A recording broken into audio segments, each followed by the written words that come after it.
Today, we're immersing ourselves in a philosophy of success it's aggressively practical. Sometimes even a little absurd. Exactly. And it's refreshingly devoid of all that, motivational fluff. Hmm. We're pulling the core insights from the work of Scott Adams, the creator of Dilbert. And we really have to start with his persona, right? Right. Because it informs everything he advises. Okay, yeah. He positions himself as this ultimate professional simplifier. He's a cartoonist, so he's used to stripping away all the complexity of corporate life to reveal the uncomfortable, often, hilarious truth underneath. Right. He even says it explicitly.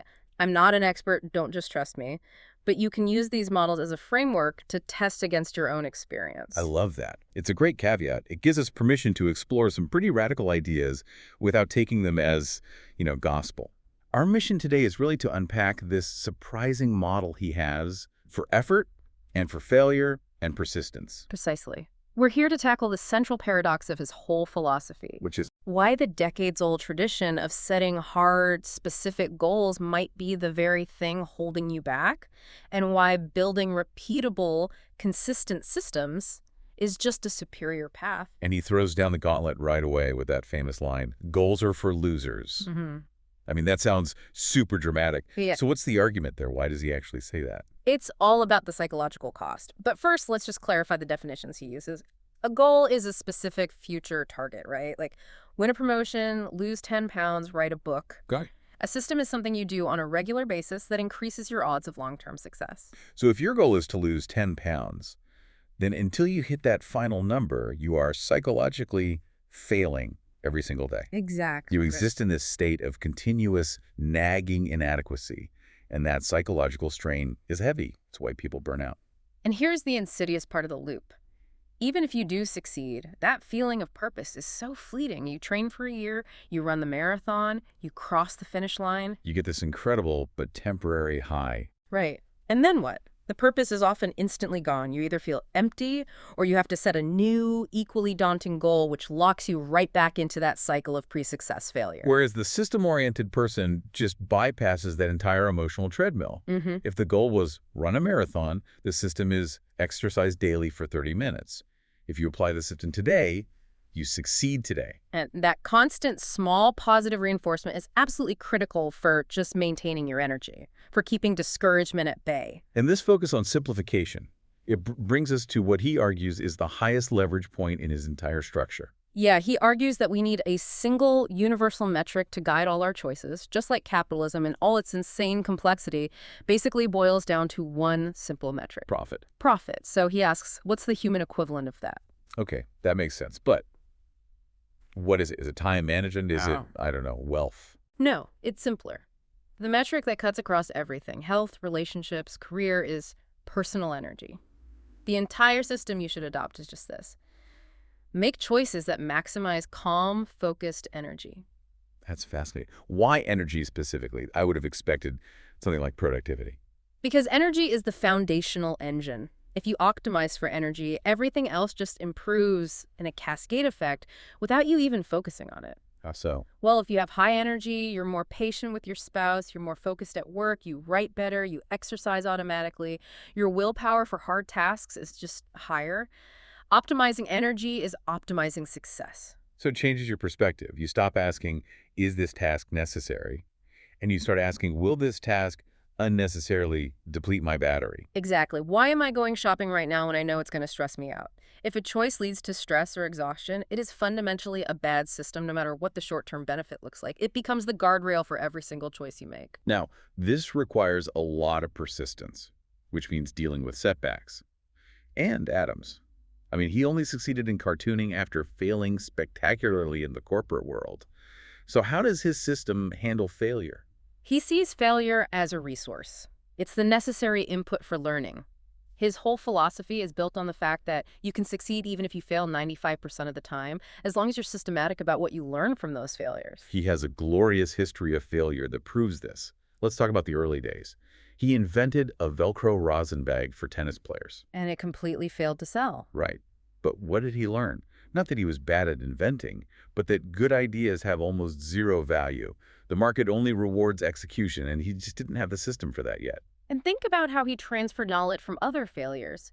He bombed his first job interview trying to argue his way into a Xerox sales job. He thought logic would win. And it taught him to stop trying to force square pegs into round holes, to look for opportunities where he already had a natural advantage. Like combining his writing and drawing. My favorite one is the computer game failures. He sank all this time and energy into making computer games in the early 80s and produced 2 complete market flops. Total commercial failure.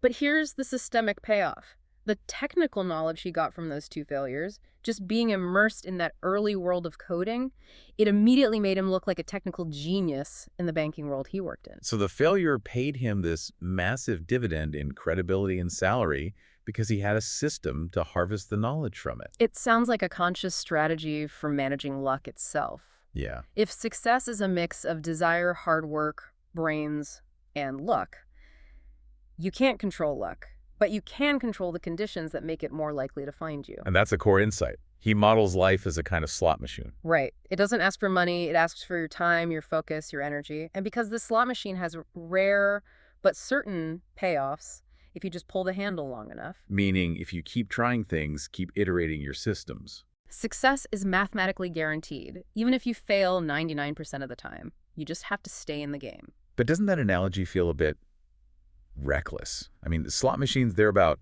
high risk and sunk costs. Well, the mitigation comes from the system itself, optimizing your personal energy. If you're strategic, your inputs, your pulls of the handle are really low cost. You're failing cheaply and quickly, you're learning, and you're staying healthy enough to keep pulling. I see. So the system of maximizing energy is the infrastructure that lets you absorb all that failure without quitting the game. Exactly. Which leads us directly into his most colorful concept for managing that engine. The moist robot. The moist robot. It's a fantastic framing device. It is. It just suggests that you, the human, are a biological machine whose attitude is driven by your body chemistry, not your circumstances. You can literally program yourself for happiness by controlling physical inputs. Why is that so useful? Why not just say, take care of yourself? Because it removes the moral judgment from your attitude. If you're cranky or discouraged, the moist robot framework makes you ask, which button did I fail to push? Not, why am I a bad, lazy person? It shifts it from a moral failure to a systems malfunction. Yes, that's a huge mental hack. And he argues that 80% of your mood is governed by what he calls the big 5. A flexible schedule, imagination, sleep, diet, and exercise. The foundational physical button. And the hacks are simple. Once you've got exercise, food, and sleep stabilized, you've handled your baseline energy. But then the remaining 20%, you can hack that with imagination. This is where it gets into the controlled delusion part of the system. Yeah. He advocates for intentionally daydreaming these spectacular, unrealistic futures. Winning a Nobel Prize, buying a private island. Right. Dating a movie star. Exactly, because your body and mind respond to imagination as if it's real. Imagining that huge success provides a positive chemical feeling in the present. You are literally hacking your brain chemistry today to get the energy you need to keep pulling that lever. And the physical hacks are even simpler, almost annoyingly so. He reminds us that even forcing a physical fake smile can trigger feel-good chemistry. It's the ultimate fake it till you make it. And this moist robot idea is crucial for his diet system because willpower is a finite resource, right? It drains your personal energy, so the diet system has to remove willpower from the equation entirely. His advice there is very direct. He warns against simple carbs, white bread, potatoes, rice, because the energy crash that follows just destroys your energy metric. It makes you sleepy, unmotivated to exercise. It breaks your whole system. The key is to treat your body like a lab. Don't just follow generic advice. Test foods and see which ones make you feel energetic versus cranky. And the system for eating healthy isn't about choice, it's about convenience. Right. Make healthy foods the most accessible options in your house so your natural laziness just steers you toward the apple instead of the processed junk. Okay, so once the personal energy system is running, you have the sustained power to iterate and fail. How do you focus that power? This brings us to the famous skill multiplier formula. Right. This is where the cartoonist persona really merges with the MBA. He gives a formula that's incredibly useful, even if it's, mathematically questionable. What's the formula? He suggests that every skill you acquire, even if you only become mediocre at it, effectively doubles your odds of success. Doubles. That's a strong claim. Why not just, 10% better? The math is less important than the psychological utility of the idea. It's a cognitive hack. It gives you permission to stop striving for mastery, which takes too long and drains energy, and instead focus on breadth. The advantage comes from the rare combination of skills. And Adams is the poster child for this. He became rich and famous by combining what he himself called mediocre drawing skills and merely good writing skills. Right. But then he added an MBA, years of business management, and tech knowledge. And that synergy was his rocket fuel. His business knowledge provided the authentic material for Dilbert. And crucially, his tech savvy made him the first syndicated cartoonist to put his email address in the strip and get it online. He leveraged that breadth to turn Dilbert from a cult hit into a global powerhouse. And it wasn't instant. It took luck. But he prepared the soil for luck to land. There's that incredible story where his strip only took off in the Western U.S. after the salesman who hated it died and was replaced by someone who loved it. That's pure luck. But Adams had systematically positioned himself for that opportunity when it arrived. And beyond just accumulating skills, he says a working knowledge of applied psychology is critical. It's the ultimate soft skill multiplier. He illustrates this perfectly with his own drawing. His skills seemed to improve overnight when an editor just told him his artwork was fine. It wasn't that his hand changed. It was that his perception of his own talent changed. The editor hacked his moist robot. Exactly. And that insight extends to persuasion. Understanding human irrationality is a superpower. We think people use reason to make decisions, but often they make emotional decisions, like buying a car and then just rationalize it after the fact. So if you understand that, you stop wasting precious energy trying to convince them with logic when their emotional mind is already made up. Which leads to the final applied skill, conversation. The system for good conversation is simple. The goal is to make the other person feel good, not for you to brag or dominate. And you do that by asking questions and just listening, looking for common interests. He gives specific advice here, too. Avoid energy-draining topics like TV plots or food descriptions or medical stories. Stick to things that elevate the energy of the person you're talking to.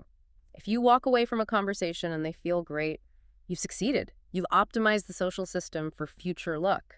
So let's bring this system full circle for you, the listener. The key takeaways are: ditch the punishing burden of goals and focus on consistent, small systems. Use personal energy as your single guiding metric for every single decision. And treat failure as a predictable, high-value resource. Keep pulling that slot machine lever, and eventually, luck will find you. And if you need the ultimate, undeniable proof that this works, just look at the story of his voice problem. Oh, yeah. He suffered from spasmodic dysphonia. He lost the ability to speak normally for almost 4 years.